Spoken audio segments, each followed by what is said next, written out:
Hello guys, last lecture में अपन ने mole fraction के बारे में अपन ने डिस्कस किया था। उसको अपन ने टॉपिक ही लिखवाया था। आज अपन ने उसके लास्ट टॉपिक में जो अपन ने हेडिंग लिखवाया था मोल फ्रैक्शन, उसके बारे में अपन बात करेंगे। तो उसको अपन मोल भिन्न क्या बोला जाएगा, उसको मोल भिन्न, जिसको अपन किससे रिप्रेजेंट किया जाता है, एक्स से रिप्रेजेंट करते हैं। किससे रिप्रेजेंट किया जाता है, एक्स से। उसको मोल अंश भी कहा जाता है या मोल प्रभाज भी कहते हैं। क्या कहते हैं, मोल प्रभाज। तो मोल प्रभाज क्या होता है उसके बारे में बात करते हैं। मोल प्रभाज, जैसे मान लो एक कंटेन है, उस कंटेन में मेरे पास एक अलग अलग अवयव है, N1 है, N2 भी है और N3। मतलब N1 N2 N3 का एक होमोजीनस मिक्सर है, मतलब समांगी मिश्रण है। तो अब तीन अवयव, कितने अवयव मेरे पास, N1 N2 और N3। अगर मुझे इनमें से उन अलग अलग की क्या निकालनी, मोल फ्रैक्शन निकालनी है, तो मोल फ्रैक्शन निकालने के लिए क्या लिखता हूँ, x बराबर N1 upon N1 plus N2 plus N3। तो इसकी डेफिनेशन क्या होगी कि किसी भी विलयन के मिश्रण में, किसी भी विलयन है, इस मिश्रण में कितने अवयव प्रेजेंट है, तीन। तो किसी भी विलयन के मिश्रण में एक अवयव के मोल तथा उस मिश्रण में कुल अवयव, कुल कितने, तीन, कुल मिश्रण के अवयव के योग का अनुपात क्या कहलाता, हमारा मोल फ्रैक्शन कहलाता है। तो मतलब कि किसी एक अवयव के मोल तथा उस मिश्रण में उपस्थित जो टोटल जो अवयव होते हैं उसका रेशियो क्या कहलाएगा अपन ना, मोल फ्रैक्शन कहलाएगा, मोल भिन्न कहलाएगा। तो x बराबर कितना हो जाए, x, और ये किसके लिए x निकाला अपने, N1 अवयव के लिए। किसके नहीं निकाला, N1 अवयव के निकाला। अगर मुझे निकालना x निकालना N2 अवयव के लिए निकालना है, तो x N2 बराबर कितना हो जाएगा, N2 बराबर N1 plus N2 plus N3। अगर मुझे N3 के लिए निकालना है तो N1 plus N2 plus N3। तो ये तीन चीज़ें लिखने के, तीनों की मोल बिल लिखने के बाद एक बात आपको भी समझ में आई होगी कि जिसकी मोल बिल निकालना या जिसका मोल बिल निकालना है उसके मोल के अवयव कहाँ रखने होते हैं, ऊपर। ठीक है भैया। जैसे N3 का निकालना तो N3 के ऊपर के, बाकी नीचे क्या रखा जाता, जो उस कंटेन में जितने भी अवयव उसका योग लिखा जाता है, या दो होते दो लिखा जाएगा। ठीक है भैया। और मिश्रण जो तो होता है दो या दो से अधिक पदार्थों का ही होता है, एक का कभी मिश्रण नहीं होता है। ठीक है ना। तो जिसका निकालना उसके मोल ऊपर रखा जाएगा और उस मिश्रण में जितने मोल हैं उसका मोलों का योग नीचे रखा जाएगा। अब इसको एग्जाम्पल के थ्रू समझते हैं, जैसे अपने एक मिश्रण है N1 N2 N3। उस मिश्रण में N1 कितना है, दो मोल, एक में कितना है 4 मोल और एक में कितना है 6 मोल। ठीक है, N1 N2 N3।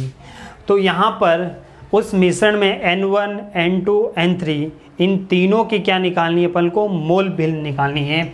और एक चीज़ और बता दें कि जो मोल भिन्न का जो योग होता है, उस मिश्रण की जो मोल भिन्न का जो योग होता है, अपन ने लिखा था N1 plus N2 plus N3, इनका जो योग जो होता है ना, x N1 x N2 और x N3 का जो योग होता है हमेशा कितना आएगा, 1 आता है, ये ध्यान रखना।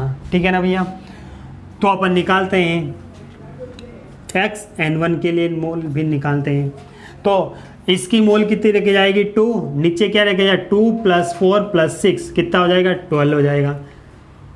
इसकी निकालनी है 4 डिवाइडेड इंटू 12, इसकी निकालनी है 6 डिवाइडेड इंटू 12। तो ये कितना आ जाएगा 1/6, ये कितना है 1/3 और ये कितना आ जाएगा 1/2। तो N1 की जो अपने पास मोल भिन्न आई 1/6 और N2 की जो मोल भिन्न आई 1/3 और N3 की जो मोल भिन्न आई कितनी आई, 1/3 आई।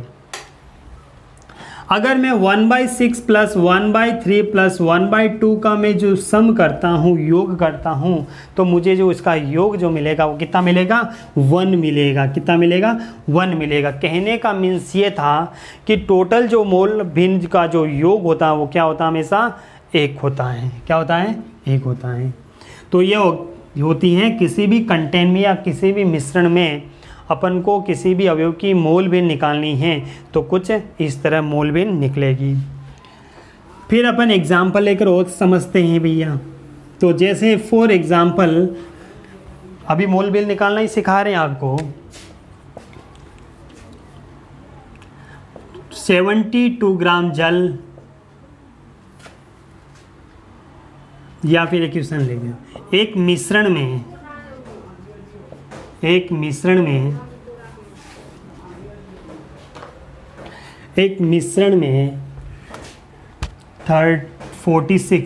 46 ग्राम एथिल अल्कोहल और 56 ग्राम एथिल अल्कोहल, और उसी एथिल अल्कोहल 46 ग्राम एथिल अल्कोहल में मेरे पास आइस है, बर्फ़ को मैं लिख देता हूँ 72 ग्राम मेरे पास क्या है, बर्फ़। अल्कोहल में 72 ग्राम बर्फ़ मिली हुई है। तो दोनों अवयवों की मोल भिन्न निकालनी, क्या निकालनी है, मोल भिन्न ज्ञात कीजिए। ठीक है भैया। तो एक मिश्रण में 46 ग्राम एथिल अल्कोहल 72 ग्राम क्या बर्फ़ मिली हुई है, तो दोनों अवयव की क्या निकालनी है, मोल भिन्न। इसको मैं एक्चुअल में 92 अच्छा नहीं लग रहा है ना, तो 92 ग्राम एथिल अल्कोहल कर देता हूँ, 72 ग्राम बर्फ़ मिली हुई। अब देखो जनरली बच्चा क्या गलत करेगा, अब गलत कैसे करेगा बच्चा, तो बच्चे के दिमाग में ये फिट कर रखा, जो चीज़ दे रखी होती हैं, जो चीज़ दे रखी है उसको जिसका निकालना उसको ऊपर रखेंगे और नीचे टोटल रखेंगे। जैसे बच्चा क्या करता है, इसको जनरली इसको x किसका निकालना, C2H5OH का निकालना, तो बच्चा क्या लिखेगा 92 बट अपॉन क्या लिखेगा 72 + 92, ये लिख के आ जाता है, इसको सॉल्व कर लेता है। ठीक है। जबकि ये चीज़ नहीं लिखी जाती है, तो आपके दिमाग में ये आ रहा हो तो फिर क्या लिखेंगे, आपने तो यही सिखाया, तो हम भी तो यही सीख रहे हैं और हम भी यही लिख रहे हैं, फिर भी आप कह रहे हो क्या है, गलत है। तो भैया ये गलत है, हमने ये नहीं सिखाया कि यहाँ पर भार रखा जाता, हमने तो ये नहीं सिखाया भार रखा जाता, हमने सिखाया क्या लिखा जाता है, यहाँ पर मोल लिखे जाते हैं। और इस क्वेश्चन में अपन को मोल नहीं दे रखे हैं। ठीक है ना, बिल्कुल ये चीज़ बेसिक से बता रहा हूँ मैं। ठीक है ना भैया। जनरली एग्जाम में मिलते नहीं, इनडायरेक्ट फॉर्म में अपन को क्वेश्चन मिलते हैं जिसको अपन को एक्स वैल्यू डिफाइन करनी होती हैं। आगे आपको कॉलिगेटिव प्रॉपर्टी में ये एक्स कैसे निकाली जाती हैं, जो चीज़ यहीं से सीखोगे वहाँ उस टॉपिक में नहीं सिखाएंगे कि एक्स को इस तरह से अपन डिफाइंड किया जाता है। ठीक है ना भैया, यहीं पर इसको अपन सिखा रहे हैं। ठीक है। तो यहाँ पर ये गलत क्यों है, क्योंकि यहाँ पर क्या रखा हुआ है, भार रखा हुआ, क्या रखा हुआ है, या भार रखा हुआ है, जबकि रखना क्या होता है, मोल रखना होता है। फिर आपके दिमाग में क्वेश्चन आए तो भैया तो बताओ, भार रखा है, यहाँ पर C2H5 रख रखा और यहाँ पर क्या रख रखा, पानी रख रखा, वाटर रख रखा, बोले तो आइस, ये आइस रख रखा। तो आइस रख रखा, ये कितना रख रखा भैया 92 ग्राम, और ये कितना रख रखा 72 ग्राम। तो अपन को ये तो दे रखा, वेट दे रखा, क्या दे रखा, वेट दे रखा। और क्वेश्चन में तो क्या रखना होता है भैया, क्वेश्चन में तो अपन को मोल रखना होता है। तो मोल रखना होता है, मोल निकालेंगे। मोल का फॉर्मूला क्या होता है, वेट अपॉन मोलिकुलर वेट। तो कितना हो जाएगा 92 वेट होगा, और मोलिकुलर वेट कितना हो जाएगा, मोलिकुलर वेट तुम जानते हो 46 होता है। फिर आइस के बारे में बात करें 72 अपॉन 22, बोले तो बर्फ़ का भी मोलिकुलर वेट कितना मिलेगा अपन को, 18 ही मिलेगा। कितना मिलेगा 18। तो इसको अपन सॉल्व करते हैं, इसका कितना आ जाएगा 46 × 2 टाइम्स कट जाएगा, और ये कितना टाइम्स कट जाएगा 4 टाइम्स, ये 4 हो जाएगा। ठीक है भैया। तो यहाँ पर n की वैल्यूज़ आ गई अपने पास। क्वेश्चन में तो अपन को क्या दे रखा था, वेट दे रखा था, और निकालना अपन को क्या था, n निकालना था। ठीक है ना भैया। तो n निकालना था, तो अपन अब निकाल सकते हैं x बराबर की, x क्या निकालना, C2H5OH के लिए निकालना है। तो 2/2 + 4 कितना हो जाएगा 2/6, और इसका कितना हो जाएगा 4/6। सोल्व करो 1/3, और ये कितना आ जाएगा 2/3। ठीक है भैया। जब इसको सोल्व करेंगे 1/3 + 2/3 को जब सोल्व करेंगे तो इसका समेशन जो आएगा वो कितना आएगा भैया, 1 आएगा। ठीक है ना भैया। तो अपन को कोई भी मतलब मोल बिल निकालना है तो मोल बिल आपको कैसे निकाला जाता है इसका पर्टिकुलर क्वेश्चन नहीं आता है, इसका किसी भी क्वेश्चन के साथ मिला हुआ क्वेश्चन आता है, ठीक है ना। और उसको वैल्यूज़ रखनी होती हैं क्वेश्चन में, जो कि अपन आगे पढ़ेंगे कोलिगेटिव प्रॉपर्टी में, और उसके राउल्ट लॉ में भी पढ़ेंगे, हेनरीज नियम में भी इसका डिस्कशन मिलेगा अपन को। तो ये थी ये मोल बिन, और मोल बिन भी एक ऐसी राशि है टेम्परेचर इंडिपेंडेंट राशि। कैसी राशि है भैया? टेम्परेचर इंडिपेंडेंट राशि है।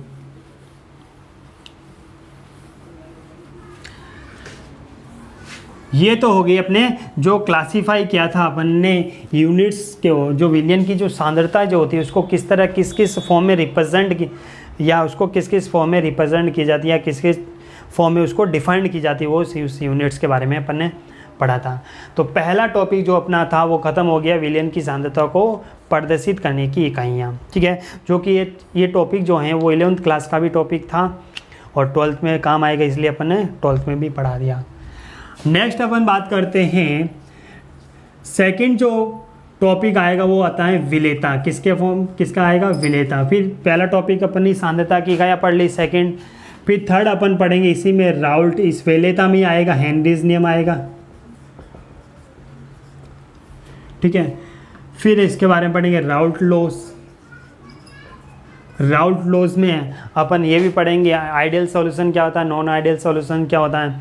फिर उसके बाद में 4 अपन पढ़ेंगे कोलिगेटिव प्रॉपर्टी, बोले तो अणुसंख्यक गुणधर्म, सामान्य अणुसंख्यक गुणधर्म।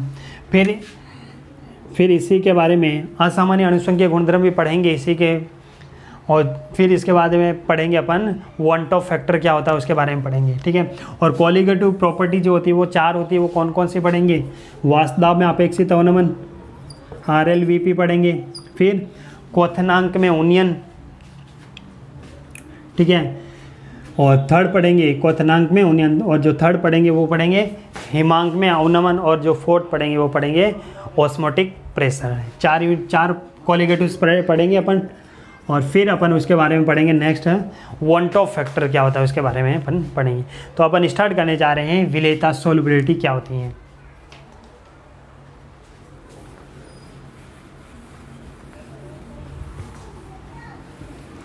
तो विलेयता की बात करें, जैसे फॉर एग्जांपल एक चीज़ समझते हैं अपन, जैसे कंटेन है 1 लीटर का कंटेन, 1 लीटर वाटर है, उसमें मैंने कितना मिला दिया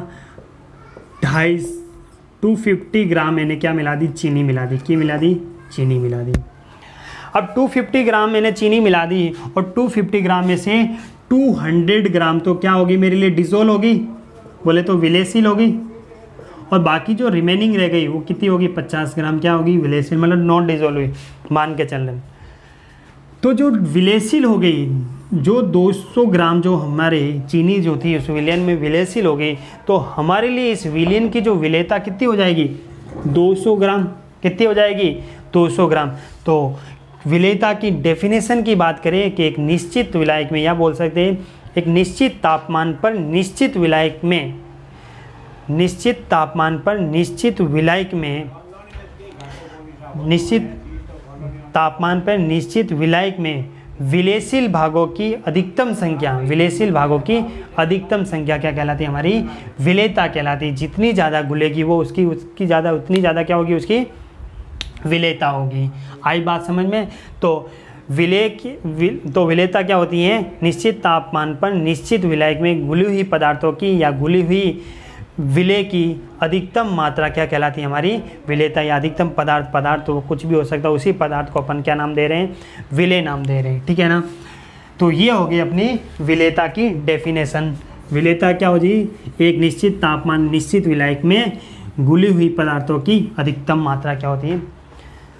अब अपन इस टॉपिक में जो विलेयता जो पढ़ेंगे वह 2 टाइप की विलेयता पढ़ेंगे। कितने टाइप की विलेयता पढ़ेंगे? सबसे पहले पढ़ेंगे ठोसों की द्रव में, ठोसों की द्रव में विलेयता। सेकंड पढ़ेंगे गैसों की द्रव में विलेयता। तो यहाँ ठोस जो डिजोल्व जो चीज़ हो रही है वो क्या होगी? इसमें ठोस होगी, और इसमें जो डिजोल्व जो चीज़ हो रही है वो क्या होगी? अपने गैस होगी। तो सबसे पहले अपन किसके बारे में पढ़ेंगे? ठोसों की द्रव्य विलेयता, जो ठोस जो होता है उसकी विलेयतापन पढ़ेंगे, ठीक है। और यहाँ पर इन दोनों में से सबसे ज़्यादा इम्पोर्टेंट जो है वो क्या होगी, गैसों की द्रव्य विलेयता। क्यों? क्योंकि यहाँ पर इसी वाले टॉपिक में क्या नियम आता है, कौन सा नियम आता है, हेनरीज लॉ आता है। कौन आता है? हेनरीज नियम आता है, ठीक है। तो अपन सबसे पहले बात करते हैं ठोसों की द्रव्य विलेयता।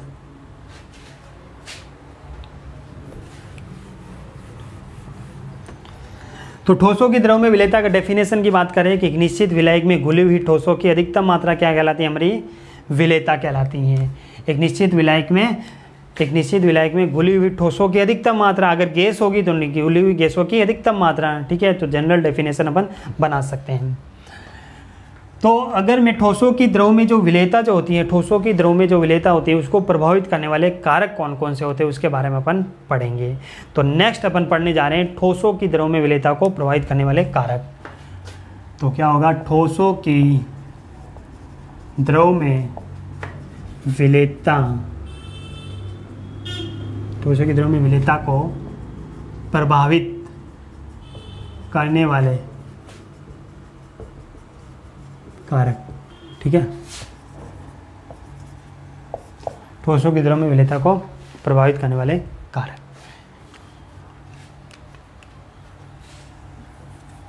तो सबसे पहले बात करेंगे विलायक की प्रकृति। किसके बारे में बात करते हैं? विलायक की प्रकृति। नेचर ऑफ सॉल्वेंट के बारे में बात करते हैं। किसके बारे में बात करते हैं? नेचर ऑफ सॉल्वेंट के बारे में बात करते हैं। तो नेचर ऑफ सॉल्वेंट के बारे में बात करें तो नेचर ऑफ सॉल्वेंट का कॉन्सेप्ट हमें समझाता है कि अगर विलायक व विलेय, विलायक और विलेय, अगर विलायक भी ध्रुवीय हैं, क्या है, विलायक भी पोलर हैं और विलेय भी ध्रुवीय हैं, विलेय भी ध्रुवीय हैं, तो उसकी विलेयता जो होगी क्या होगी, मैक्सिमम होगी, मतलब बहुत अधिक होगी। विलेयता क्या होगी, या उसको एस से रिप्रेजेंट कर देते हैं अपन, तो एस क्या होगी, उसकी मैक्सिमम होगी। क्या होगी? मैक्सिमम।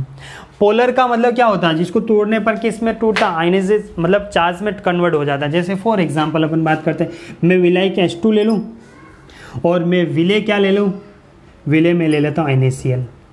तो भी ये भी पोलर है और ये भी पोलर है, तो जल जो होता है वो क्या होता है, एक पोलर होता है। क्या होता है? ध्रुवीय होता है, ध्रुवीय विलायक होता है। तो यहाँ पर ध्रुवीय जो विलायक है, ध्रुवीय विलायक को क्या कर रहा है, डिसॉल्व करना है। तो ध्रुवीय विलायक में ध्रुवीय विलेय मिलाने पर उसकी विलेयता क्या होती है, अधिकतम होती है। अगर इसी में मैं NaCl को किस में डाल दूँ, अगर बेंजीन में डाल दूँ, किस में डाल दूँ, बेंजीन में डाल देता हूँ।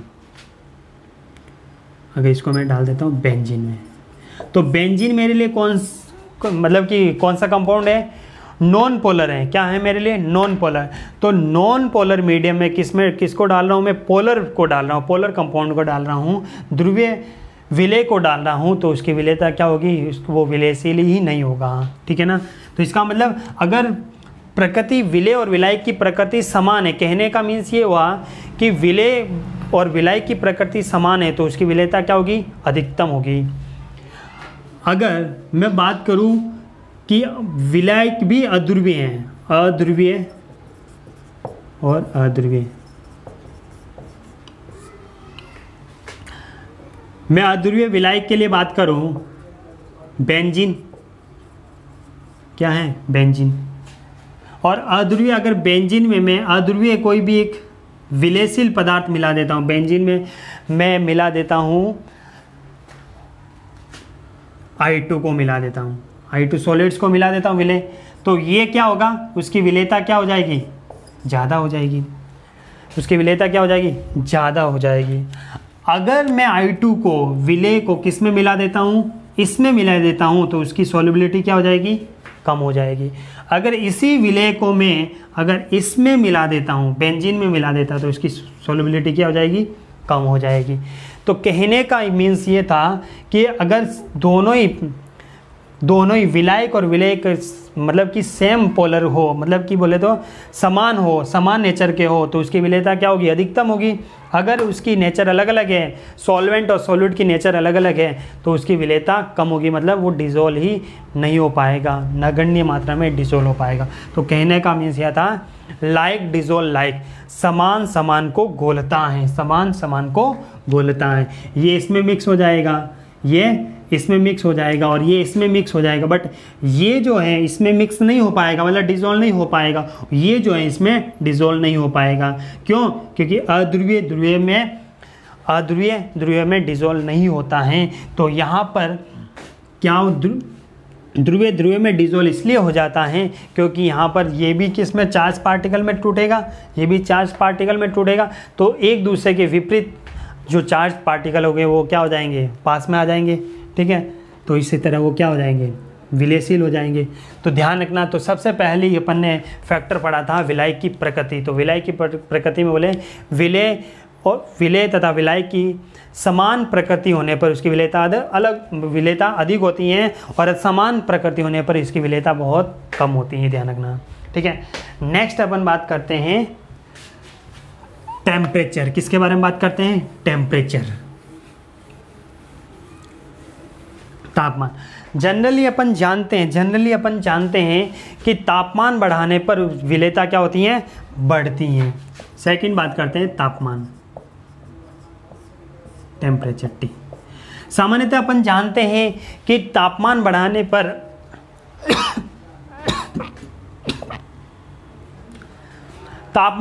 पर उस विलयन की विलेयता क्या होती है भैया, बढ़ती हैं। जैसे अपन देखा होगा कि एक गिलास गर्म दूध होता है और एक ठंडा दूध होता है, अपन चीनी मिलाते हैं तो सबसे ज़्यादा जल्दी किसमें मतलब डिज़ोल्व होती है, चीनी गर्म दूध में डिज़ोल्व होती है, ठीक है ना भैया। तो जनरली तापमान बढ़ाने पर विलेयता क्या होती है, अधिक होती हैं। बट जनरली कभी कभी क्या होता है, तापमान बढ़ाने पर विलेयता क्या होती है, कम होती है। वो कब होती है उसके बारे में भी बात करेंगे। अगर किसी विलायक है, ये विलायक है, इसमें क्या मिला रहा हूं मैं, विलेय मिला रहा हूं। क्या मिला रहा हूं, विलेय। अगर किसी विलायक में अपन लेटचेस प्रिंसिपल लास्ट सतेलिए का नियम 11 में पढ़ा था, वो अपन यूज़ कर रहे हैं। लास्ट सतेलिए क्या बोलता है, तो अपन लास्ट सतेलिए के अकॉर्डिंग विलेयता, अगर तापमान बढ़ेगा है तो लास्ट सतेलिए के अकॉर्डिंग विलेयता भी क्या होती है, मतलब कि विलेयता कम भी हो सकती हैं तापमान बढ़ाने पर। वो लास्ट सतेलिए का प्रिंसिपल अपन यूज़ कर रहे हैं। अब लास्ट सतेलिए क्या बोलता है, लास्ट सतेलिए बोलता है कि अगर किसी विलायक में अगर किसी विलायक में विलेय मिलाने पर उसका या उष्मा क्या होती है, उत्सर्जित होती है। क्या उष्मा, या बोल सकते हैं उष्मा अवशोषित होती है, उष्मा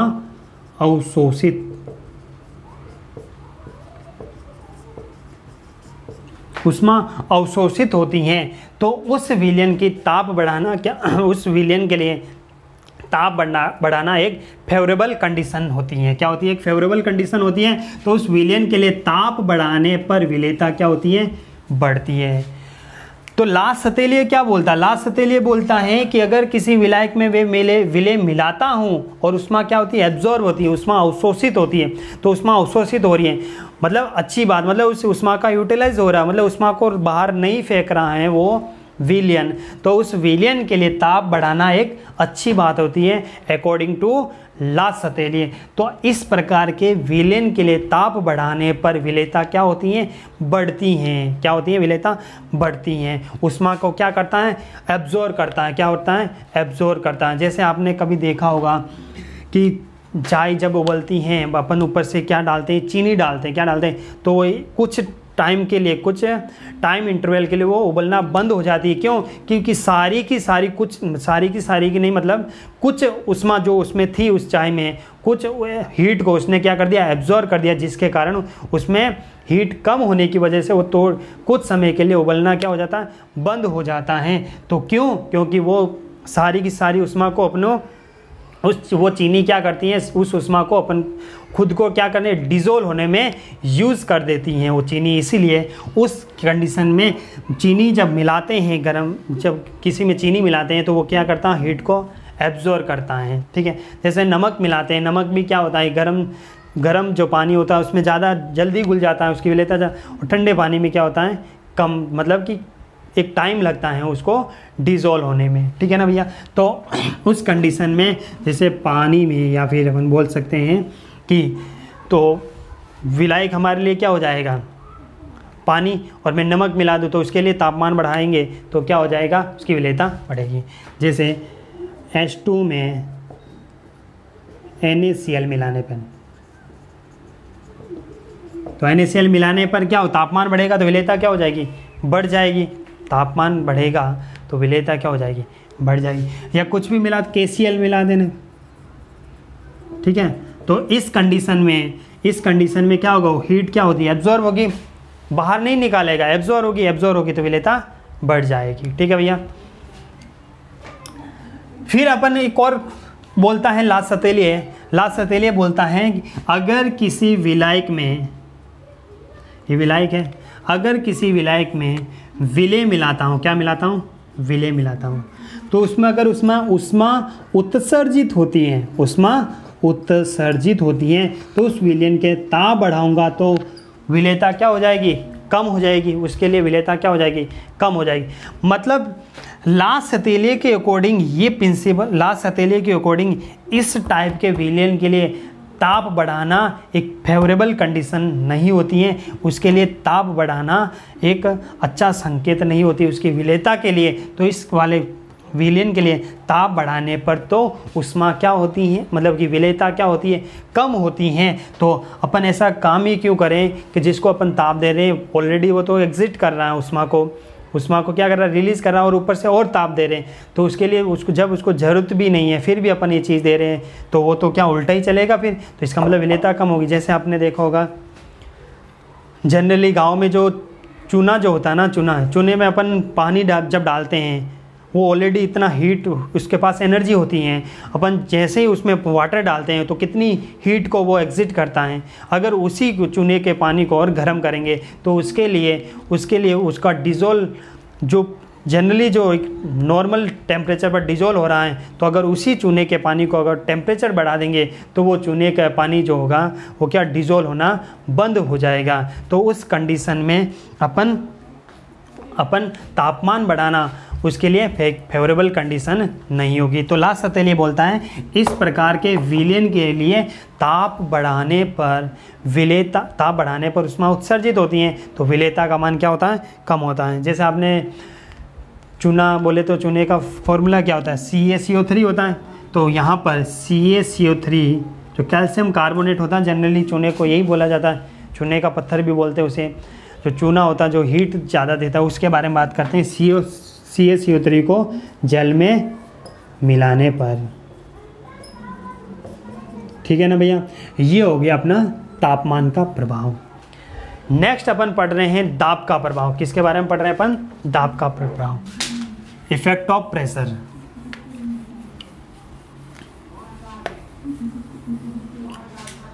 तो अपन नेक्स्ट थर्ड पढ़ रहे हैं दाब का प्रभाव। तो एक चीज़ बता देते हैं कि जो दाब का प्रभाव उस पर लागू ही नहीं होता, दाब का कोई इफेक्ट ही नहीं होता। क्यों? क्योंकि सॉलिड जो होता है वो दाब से कोई प्रभावित नहीं होता है, क्योंकि जो सॉलिड जो होता है वो असंपीडनीय होते हैं। असंपीडनीय मतलब उसको अपन संकुचित नहीं कर सकते, जैसे फॉर एग्जाम्पल मेरे लिए सॉलिड चीज़ है, इसको मैं प्रेशर देने पर उसको कॉन्ट्रैक्ट नहीं कर सकता हूँ, संकुचित नहीं कर सकता हूँ। इसलिए उस दाब का उस ठोसों की विलेयता पर कोई सार्थक प्रभाव नहीं होता है, मतलब उस दाब का प्रभाव मीनिंगलेस होता है इस प्रकार के विलयन में। ठीक है, तो दाब का कोई सार्थक प्रभाव नहीं होता है। तो ये तो बात हुई अपनी ठोसों की द्रव में विलेयता क्या होती है, उस विलेयता को प्रभावित करने वाले फैक्टर अपन ने पढ़े थे। नेक्स्ट अपन बात करने जा रहे हैं गैसों की द्रव में विलेयता को प्रभावित करने वाले कारक। सेकंड टॉपिक, इस विलेयता के ही सेकंड टॉपिक में अपन जा रहे हैं गैसों की द्रव में विलेयता गैसों की द्रव्य विलेयता की डेफिनेशन की बात करें कि एक निश्चित विलायक में विलेयशील गैसों की अधिकतम मात्रा, सिंपल सीमा, ठोसों की मात्रा की जगह क्या रखना, गैस रखना। अब देखो पहले तो सॉलिड था, सॉलिड को अपन किसी द्रव में अपन डिसॉल्व करवा रहे थे। अब अपन क्या ले रहे हैं, गैस ले रहे हैं, और गैस को किस में डिसॉल्व करवा रहे हैं, गैस को अपन डिसॉल्व करवा रहे हैं उस विलायक में, बोले तो एक द्रव्य विलयन में अपन डिसॉल्व करवा रहे हैं। ठीक है, तो अपन इसमें भी डेफिनेशन तो हो गई। अब उसको भी इसमें भी एक फैक्टर पढ़ेंगे, उसको इफेक्ट करने वाले, तो प्रभावित करने वाले कारकों के बारे में बात करते हैं। तो पहला कारक होता है गैसों की प्रकृति। किसकी प्रकृति, गैसों की प्रकृति। तो गैस की प्रकृति का मतलब होता है अगर कोई गैस आयनित होती है, अगर कोई गैस आयनित होती है तो उसकी विलेयता क्या होगी, अधिकतम होती है। क्या होती है, इसकी विलेयता अधिकतम होती है। जैसे फॉर एग्जाम्पल बात करें HCl, किसकी बात करें, HCl को वाटर, HCl गैस है, इसको मैं वाटर में मिलाऊंगा तो मेरे लिए क्या हो जाएगी, HCl एक्वस कंडीशन में चला जाएगा। किस कंडीशन में चला जाएगा, एक्वस कंडीशन में चला जाएगा। ठीक है, तो गैसों की प्रकृति, अगर कोई गैस आयनित होती है तो उसकी विलेयता क्या होगी, अधिकतम होगी। जैसे एक और गैस की बात करें SO3 गैस, किसकी बात करें, SO3 गैस अगर जल में मिलाता हूँ तो क्या बनता है, H2SO4 मिलाता है। ये भी क्या हो जाएगा, गैस हो जाएगा, ये क्या हो जाएगा, लिक्विड, और ये क्या हो जाएगा, एक्वस। ठीक है, अगर कोई गैस आयनित होती है, जैसे एक और बात करते हैं अमोनिया, कौन सी बात करें, अमोनिया। अगर इस अमोनिया को मैं वाटर में मिलाता हूँ तो मेरे लिए क्या बन जाएगी, this gas, this liquid and this NH4OH, ammonium hydroxide बनेगा। क्या बनेगा भैया, अमोनियम हाइड्रोक्साइड बनेगा। अगर मैं इस अमोनिया को वाटर में मिलाता हूँ तो मेरे लिए एक्वस कंडीशन में क्या बनेगा, अमोनियम हाइड्रोक्साइड बनेगा। तो कहने का मीन्स ये था कि अगर कोई गैस आयनित प्रकृति की हैं, आयनीकृत होती हैं तो उसकी विलेयता अधिकतम होती हैं, उसकी विलेयता अधिकतम होती हैं। अगर नॉन आयनाइजेबल गैस हो, नॉन आयनाइजेबल गैस हो, जैसे N2 की H2 में विलेयता क्या होती है, नगण्य होती है, बहुत कम होती है, क्योंकि आयनीकृत प्रकृति की नहीं है। जैसे हमारे शरीर में O2 की विलेयता ज़्यादा होती है जनरली, बट ऑक्सीजन जो होती है वाटर में, अपन के तो ब्लड में तो ज़्यादा उसकी विलेयता होती है ऑक्सीजन की, वो भी हमारे लिए वो एक अलग केस है वो। ठीक है, वो भी एक तरह का ही क्या है, द्रव है। बट यहाँ पर बात कर रहे हैं अपने द्रव्य विलायक, एक वाटर सॉल्यूशन को अपन एक सॉल्वेंट मान के बात करें तो ऑक्सीजन की बात करें तो ऑक्सीजन की भी H2 में विलेयता भी क्या नगण्य है, क्या है, बहुत कम होती हैं। क्यों, क्योंकि नॉन आयनाइजेबल होती है गैस, और नॉन आयनाइजेबल होती हैं गैस तो उसके लिए विलेयता क्या होती है, और कम होती हैं। तो अपन एक चीज़ ध्यान रखना कि जो गैस आयनिक प्रकृति की होगी, जो गैस आयनिक प्रकृति की होगी उसकी विलेयता क्या होगी, अधिक होगी। जो आयनिक नॉन आयनाइजेबल गैस होगी, अनायनीकृत गैस से जो होती है उसकी विलेयता बहुत कम होती है। ठीक है भैया, नेक्स्ट अपन बात कर रहे हैं ताप का प्रभाव। किसके बारे में बात करें, बहुत इंपॉर्टेंट है ये भी, ताप का प्रभाव, ध्यान से समझना। ठीक है, तो ताप के प्रभाव में बात करें, ताप का प्रभाव, तो ताप के प्रभाव में बात करें तो बात करते हैं कि तापमान बढ़ाने पर गैसों की द्रव में जो विलेयता क्या होती है, तापमान बढ़ाने पर गैसों की द्रव में जो विलेयता जो होती है कम होती है। क्या होती है, कम होती है। उसका रीज़न क्या होता है, ये देखो, जैसे ये मेरे पास क्या है, कंटेनर सॉल्वेंट है, उस सॉल्वेंट में मैंने क्या मिला दी, गैस मिला दी, क्या मिला दी, गैस मिला दी। अब गैस मिलाता हूँ, फिर मैं इसको क्या करता हूँ, हीट करता हूँ। क्या करता हूँ, हीट करता हूँ तो गैस के पार्टिकल क्या होते हैं, मतलब कि काइनेटिक स्थानांतरण गतिज ऊर्जा से क्या निकल जाते हैं, उस कंटेंट से बाहर निकल जाते हैं। तो स्थानांतरण गतिज ऊर्जा के कारण गैस के अणु उस द्रव्य विलायक से क्या निकल जाते हैं, बाहर निकल जाते हैं। इसका मतलब क्या होगा, उसकी जो जनरली जो विलेयशील गैस थी उसको और अपन ने तापमान दिया, जो विलेयशील गैस थी वो भी क्या निकल गई, उस द्रव्य विलायक से क्या निकल गई, बाहर निकल गई। तो इसका मतलब टेम्परेचर बढ़ाने पर क्या होता है, सोलबिलिटी कम होती है। जैसे जनरली आपने देखा होगा कि एक जो नॉर्मल जो पानी होता है और वो ठंडे पानी जो होता है, आपको सब ज़्यादा टेस्ट किस में नज़र आता है? ठंडे पानी में नज़र आता है। क्यों? क्योंकि ठंडे पानी में क्या मिली हुई ज़्यादा मिली होती है एज़ कम्पेयर्ड गैस, गर्म पानी की तुलना में ऑक्सीजन गैस किस में मिली होती है? ठंडे पानी में। फिर एक चीज़ और आपने देखी होगी, कोल्ड ड्रिंक जब अपन तुरंत अपन फ्रिज से निकाल कर अपन पीते हैं, फिर एक चीज़ होता है उसको 1 घंटे के बाद रखने के बाद पीते हैं, दोनों का क्या आता है? अलग अलग टेस्ट आता है। क्यों? क्योंकि वो एक रूम टेम्परेचर पर हीट को, मतलब टेम्परेचर को वो एब्जॉर्व कर चुकी होती है, जो अपन 1 घंटे के लिए रखा तो एब्जॉर्व कर चुकी होती हैं। तो उस टाइम क्या होता है, उस ग्लास में से जो उस कोल्ड ड्रिंक में जो डिज़ोल्व जो गैसें होती हैं वो क्या निकल जाती है? बाहर निकल जाती है। क्या निकल जाती? बाहर निकल जाती हैं, जिसके कारण उसका टेस्ट क्या आता है? अलग आता है। और जैसे ही अपने चिल्ड जो कोल्ड ड्रिंक होती है उसका भी टेस्ट क्या, उसका टेस्ट इस 1 घंटे रखने जो होती है उसके भी क्या आता है? डिफरेंट आता है। उसका रीज़न ये होता है 1 घंटे रूम टेम्परेचर पर रखने के कारण वो हीट को एब्जॉर्व करके वो गैस क्या करती थी? स्थानांतरित गतिज ऊर्जा से वो गैस क्या निकल जाती? बाहर निकल जाती हैं। तो अपन को फिर वो रखी हुई गिलास 1 घंटे बाद जब अपन पीते हैं तो केवल और केवल कैसा टेस्ट आता है? उसका मीठा टेस्ट आता है। गैस का कोई भी किसी टाइप का टेस्ट नहीं आता है। आई बात समझ में? तो चिल्ड जो गैस थी उसमें क्या होती? गैस डिज़ोल्व थी। फिर 1 घंटे के बाद रखने के बाद रूम टेम्परेचर पर अपन 1 घंटे रखने के बाद पी तो वहाँ पर जो डिज़ोल्व गैस क्या होगी? वो बाहर निकल चुकी होती हैं। फिर अपन पीते हैं तो उसका टेस्ट भी अलग आता है। तो कहने का मीन्स ये था कि गैसों की विलेयता पर तापमान बढ़ाने पर उसकी विलेयता कम होती है। क्यों? क्योंकि गैस के अणु स्थानांतरण गतिज ऊर्जा के कारण क्या निकल जाते हैं? उस विलयन से बाहर निकल जाते हैं। तो विलयन से बाहर निकल जाएंगे तो क्या हो जाएगी? उसकी विलेयता क्या हो जाएगी? कम हो जाएगी। ठीक है, आज के लिए काफ़ी है। फिर अपन नेक्स्ट टर्न में अपन पढ़ेंगे इफेक्ट ऑफ प्रेशर, बहुत इंपॉर्टेंट टॉपिक होगा नेक्स्ट लेक्चर में। ठीक है भैया, बाय दोस्तों।